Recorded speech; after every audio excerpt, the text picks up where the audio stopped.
Clay Bradford, C-L-A-Y-B-R-A-D-F-O-R-D. Can you still hear me on the mic? Yeah, I'm back.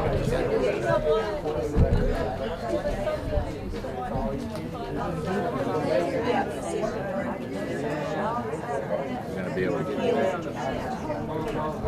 I have a deep Swap sides with me, huh?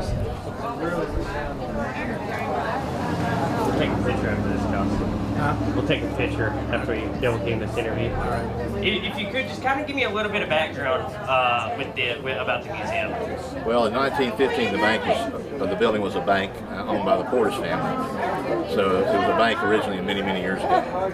In 1980, a group of residents, including my mom and other couples in this community, decided they wanted to form a museum to chronicle the history of this community as it transitioned from a sawmill town in the sunken lands of eastern Arkansas to now an agricultural-based community. All this land around here, believe it or not, was all timber and subject to flood prior to the drainage systems that were put in by the government. And with the money you're receiving, what does that all entail?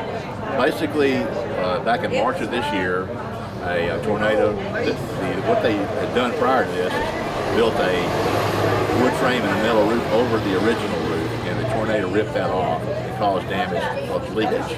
So the original fundraising was to restore and repair the roof. But as we got involved, we realized there were other repairs that are going to need to be done, so our fundraising ratcheted up.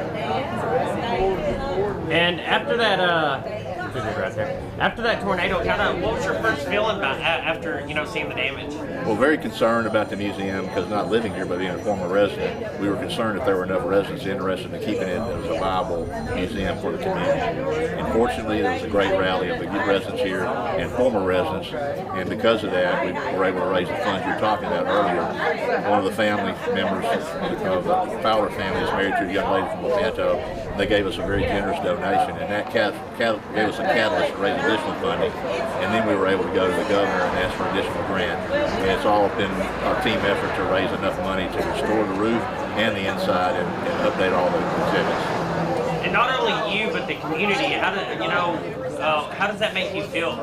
It makes me feel great because I was concerned at first, does the community still want this as a viable institution within the community? And thank God they did, because they realized it's an asset to the community. Along with our state rep and our state senator, our mayor, current mayor, Ernie Hill, we all went to the governor to make a request for additional funds, and so they were all in for restoring the museum as a very valuable asset to the community. And you said you grew up here, so what does this building and this museum mean to you? Well, it means a lot to me personally because my mom was one of the original founders, but it also means a lot because when you look at the history of this area, just in this little town, we have a Congressional Medal of Honor winner, a Purple Heart winner, a Bronze Star winner, having my father who fought in World War II in the Battle of the Bulge. But not because of him, it's because of all the community residents here have been just a great community that always has banded together in times of crisis and worked together. So it means a lot to me to see that spirit is still here. Alrighty, anything else? We are still in the process of raising more funds. As you know, when we get involved in a repair work like this, you don't know individually your estimates, you think there's enough. And so we don't want people to think we've arrived. We would welcome any future donations as we try to restore it in a viable museum. And kind of piggyback off that answer, what are your ideas to maybe raise more money?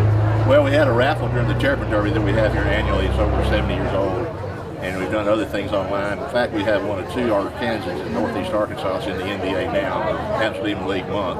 We have an autographed jersey from him to raise funds through the season, basketball season. And we're looking at other ways too, and also exploring every grant opportunity that's out there.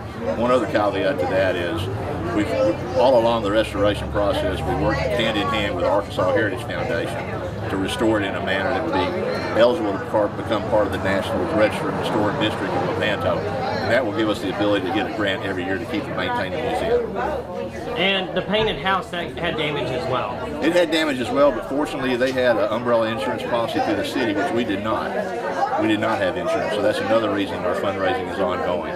So is it fixed, or? We have repaired the roof at this point. We're in phase 1, which means it's in the dry, which fortunately none of our exhibits were hurt. They were preserved and not damaged, but we've got to restore the inside to do any of the damage there. And we also have to put an ADA ramp to access to the building itself. Disabilities Act requires that. So we have other phases we need to go through.